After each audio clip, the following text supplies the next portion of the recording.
A história recente da humanidade está cheia de tragédias causadas por nós mesmos.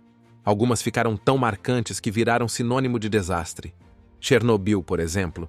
Em 1986, um reator nuclear explodiu no norte da Ucrânia e liberou uma nuvem radioativa que atravessou fronteiras. A cidade de Pripyat, construída especialmente para abrigar os trabalhadores da usina, virou uma zona fantasma em poucas horas. 31 mortos imediatos, milhares de casos de câncer nos anos seguintes e um legado de abandono que até hoje arrepia quem vê aquelas imagens de escolas, hospitais e brinquedos infantis tomados pela poeira. No Brasil, em 1987, Goiânia foi palco do maior acidente radiológico urbano da história. 2 catadores de sucata encontraram uma cápsula azul brilhante num aparelho abandonado de radioterapia.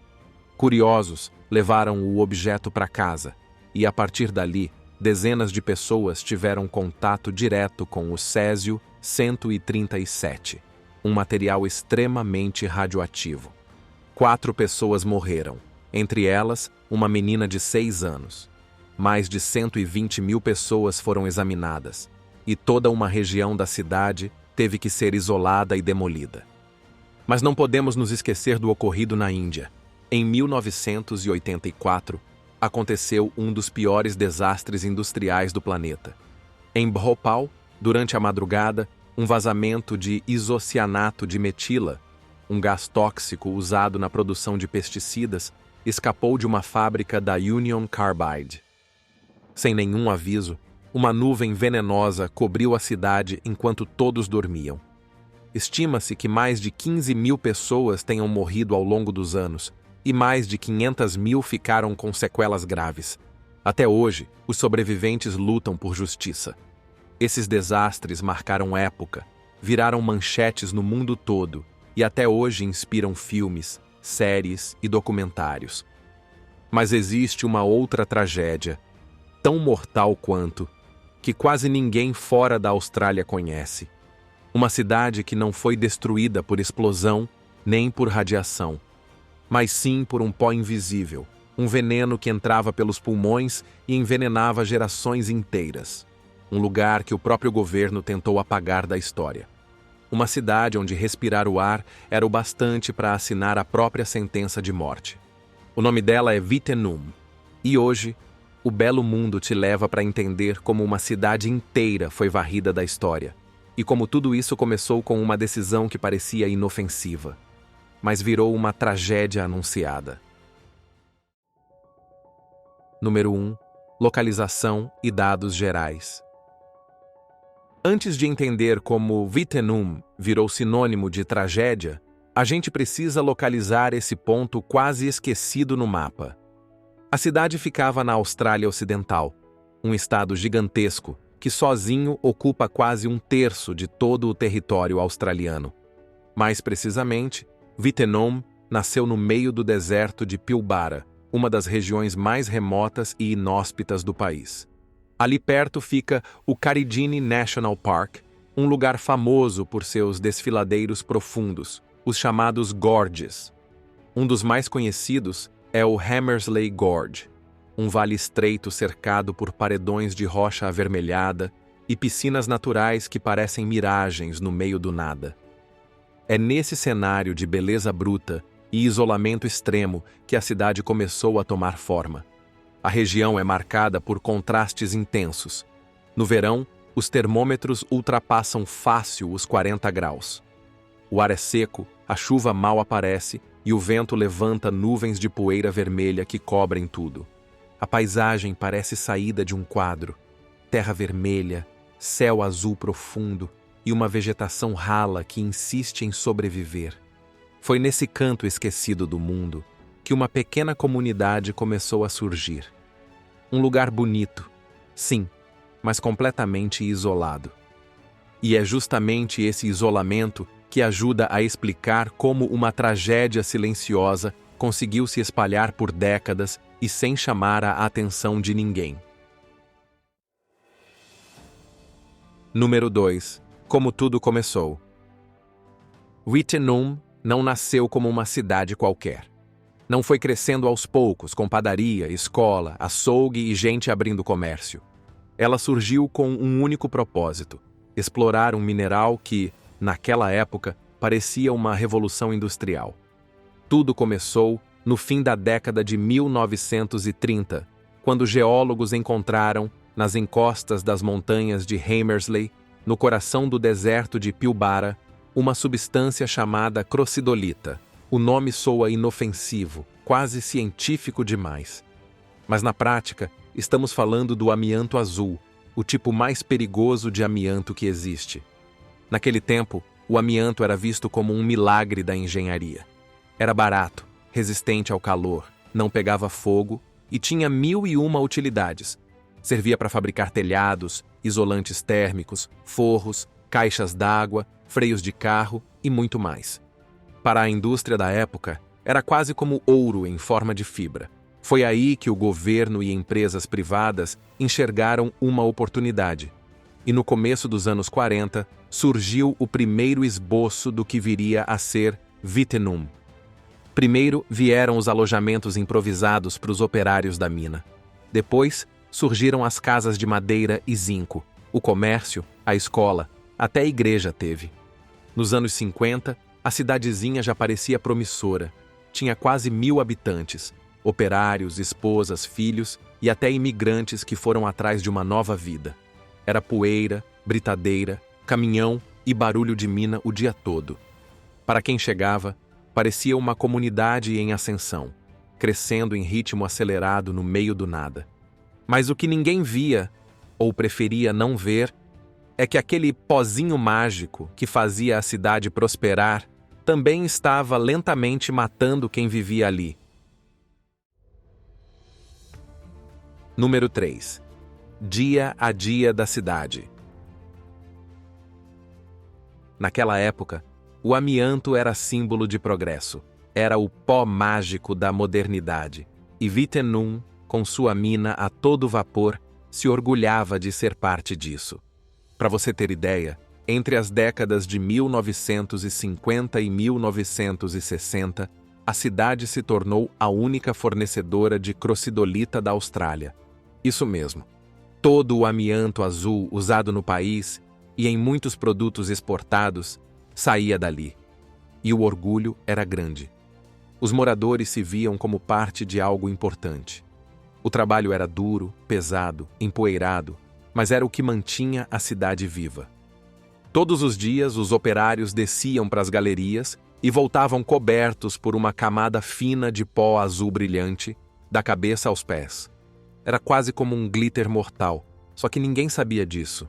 Ou se sabia, preferia não pensar. Equipamento de proteção? Praticamente nenhum. No máximo, alguns amarravam um pano na cara, e o resto da contaminação acontecia em casa. As esposas lavavam aquelas roupas cheias de poeira na mão, respirando o mesmo ar tóxico. As crianças corriam para abraçar o pai suado da mina, sem saber que o carinho vinha junto com milhares de fibras assassinas flutuando no ar. Mas o pior ainda estava por vir. Os rejeitos da mineração, aquele pó tóxico, foram usados para pavimentar ruas, quintais, o pátio da escola, os fundos do comércio. A cidade inteira foi construída sobre amianto. As crianças brincavam nas pilhas de pó como se fosse areia de parquinho. Escorregavam, rolavam, faziam anjinhos no chão azul. Algumas até mastigavam as fibras fingindo que era chiclete. Era divertido, era diferente. E era absolutamente letal. Número 4. O material letal. Para entender o tamanho da tragédia, a gente precisa dar uma pausa e explicar uma coisa importante. Afinal, o que tem de tão perigoso no amianto? O termo amianto não se refere a um único mineral.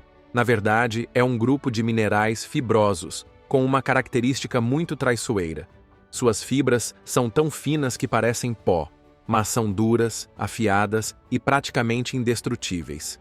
E o pior, quando a gente respira esse pó, ele vai direto para o fundo dos pulmões. O corpo humano não consegue se livrar dessas fibras. Elas ficam lá por décadas, como farpas microscópicas. O organismo até tenta cicatrizar em volta, mas isso só piora a situação. Com o tempo, essa irritação constante pode virar uma bomba relógio. As fibras causam doenças como asbestose, uma espécie de fibrose que endurece o pulmão até ele parar de funcionar. Câncer de pulmão e o mais letal de todos, mesotelioma. O mesotelioma é um câncer agressivo da pleura, aquela membrana que envolve o pulmão. Ele praticamente só aparece em pessoas expostas ao amianto. É tipo uma assinatura do crime. E o detalhe mais cruel: essas doenças demoram 20, 30 ou até 40 anos para aparecer. É como se o corpo carregasse uma sentença de morte silenciosa por décadas. E o pior: não existe dose segura. Basta uma pequena quantidade de fibra no ar, uma única respiração contaminada, para iniciar o processo. Não tem cura definitiva. Quando o mesotelioma aparece, o desfecho costuma ser rápido e trágico. E entre todos os tipos de amianto, o mais mortal é justamente o que existia em Wittenoom, a crocidolita, o amianto azul. Suas fibras são as mais finas, as mais afiadas e as que mais facilmente penetram no pulmão.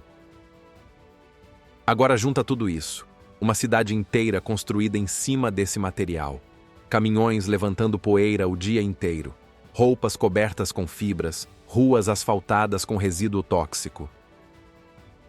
Era só questão de tempo até a tragédia aparecer. E ela apareceu.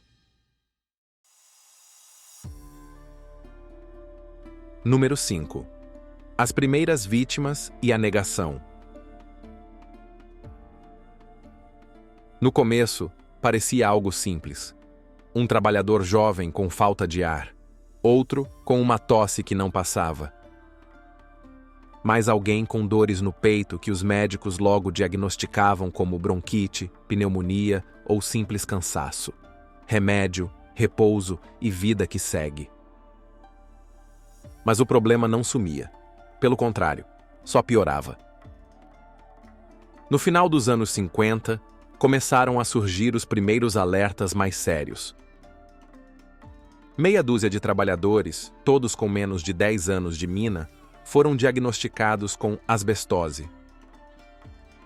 Os pulmões deles estavam ficando rígidos por dentro, como se estivessem virando pedra. Era o corpo tentando se defender de algo que não sabia como eliminar. E aí, em 1959, veio o primeiro golpe fatal. Um mineiro morreu de mesotelioma, um tipo de câncer extremamente agressivo na pleura, a membrana que envolve o pulmão. Um câncer tão raro que, basicamente, só aparece em pessoas expostas ao amianto. Era como uma assinatura do crime. Esse caso deveria ter acendido todos os alarmes, mas não acendeu. Alguns médicos começaram a suspeitar. Notaram a ligação entre os sintomas e o ambiente das minas. Mas do outro lado estava uma indústria inteira. Uma matéria-prima lucrativa, contratos milionários, empregos, impostos, interesses do governo e de grandes empresas. A resposta foi o silêncio. A negação foi a regra. As empresas diziam que não havia provas. As autoridades afirmavam estar acompanhando o caso. Enquanto isso, mais e mais gente adoecia em silêncio. E não eram só os mineiros. Esposas, filhos, professores, comerciantes, até quem nunca pisou na mina começou a apresentar os mesmos sintomas. Era a poeira no ar, no chão, nas roupas, na escola, nos quintais. Mesmo assim, Wittenoom continuava funcionando como se nada estivesse acontecendo. Caminhões circulando, britadeiras roncando, crianças brincando em pilhas de pó azul. Por fora, a cidade parecia em paz, mas por dentro, a tragédia já estava correndo solta. A conta estava chegando. E o que começou com meia dúzia de casos isolados logo viraria a maior crise de saúde ambiental da história da Austrália. Número 6. O colapso da indústria e o abandono. Diante de tanto sofrimento e evidência, não tinha mais como fingir que estava tudo bem. A ficha caiu. Tarde demais, como sempre acontece nessas histórias. Já nos anos 70, o governo da Austrália Ocidental começou a admitir, ainda que timidamente, que Wittenoom era um problema real. Sugeriram que os moradores saíssem, ofereceram algumas compensações, mas pouca coisa saiu do papel. Foi só a partir dos anos 80 e 90 que a coisa ficou mais séria. O Estado passou a oferecer indenizações para quem topasse abandonar tudo e recomeçar a vida em outro lugar. E muita gente topou. Afinal, aquele lugar já era sinônimo de doença, perda e abandono. Mas, como sempre, teve quem resistisse. Algumas poucas pessoas se recusaram a sair. Gente que viveu ali a vida inteira. Que construiu casa, criou filhos, viu netos nascerem. E por mais absurdo que pareça, algumas dessas pessoas não acreditavam nos riscos. A cidade foi minguando. Passou dos 1.000 moradores no auge para menos de 10 no início dos anos 2000. Virou uma espécie de cidade fantasma ainda habitada. Um cenário bizarro. E aí o governo tomou medidas drásticas.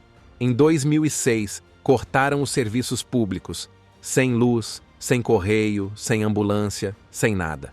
No ano seguinte, em 2007, Wittenoom foi oficialmente apagada dos registros, literalmente riscada do mapa. Os mapas atualizados da Austrália deixaram de mostrar o nome da cidade.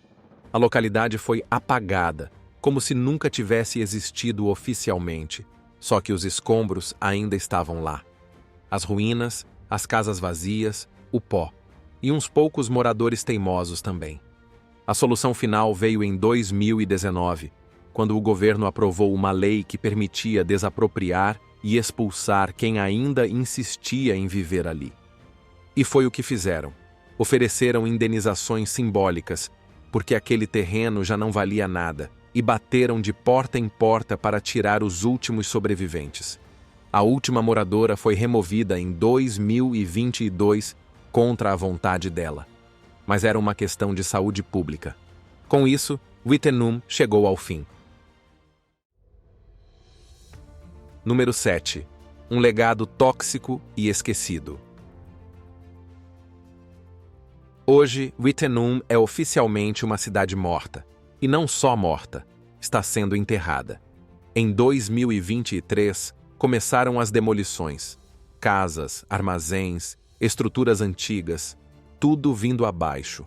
A ideia é evitar que aventureiros apareçam por lá e tentar minimizar a contaminação espalhada. Mas o problema é imenso. Limpar Wittenoom de verdade é praticamente impossível. Estima-se que existam cerca de 3 milhões de toneladas de rejeitos contaminados espalhados pelo vale. Montanhas de pó azul, restos de crocidolita que ficaram acumulados por décadas nas encostas e nos desfiladeiros. O solo envenenado de Wittenoom ocupa cerca de 50.000 hectares. Para você ter uma ideia, isso representa quase 1/5 da zona de exclusão de Chernobyl, lá na Ucrânia. E o veneno não fica parado. A cada chuva forte, parte desse pó escorre para os córregos da região. Com o vento, as partículas mais leves são carregadas por quilômetros. Até o trânsito nas estradas próximas levanta poeira contaminada. O amianto de Wittenoom continua circulando pelo ambiente, mesmo sem ninguém morando ali. E quem mais sofre com isso são os povos aborígenes da região. Muitos evitam certas áreas de suas terras ancestrais porque acreditam que ali vive o espírito da morte, uma forma simbólica de se referir à contaminação que assombra aquele território. Especialistas alertam: sem uma descontaminação ambiental pesada, que custaria bilhões de dólares, as fibras de amianto continuarão por lá por séculos. E enquanto isso, a responsabilidade vai sendo empurrada. Governo, empresas, antigos acionistas. Na verdade, ninguém quer pagar a conta. Hoje, a cidade não aparece nos mapas, mas as marcas da tragédia continuam lá, no solo, no vento e nos corpos de quem viveu por lá. Mais de 2.000 pessoas já morreram por doenças causadas pelo amianto de Vietnam. Outras centenas ainda lutam contra o tempo, com diagnósticos fatais e sem chance de cura. O caso é pouco conhecido fora da Austrália, mas levanta uma pergunta que vale para o mundo inteiro. Quantos outros Vietnams ainda existem por aí, disfarçados de progresso, esperando a próxima tragédia acontecer? É uma história que pouca gente fora da Austrália conhece, mas que serve de alerta para o mundo inteiro. E você, já conhecia essa história? Conta pra gente aqui nos comentários. E antes de sair, se inscreve no canal, ativa o sininho para não perder nenhum episódio do nosso belo mundo e experimenta usar a nova função de hypar o vídeo. Isso ajuda demais o canal a alcançar mais pessoas e continuar trazendo conteúdos inacreditáveis como esse.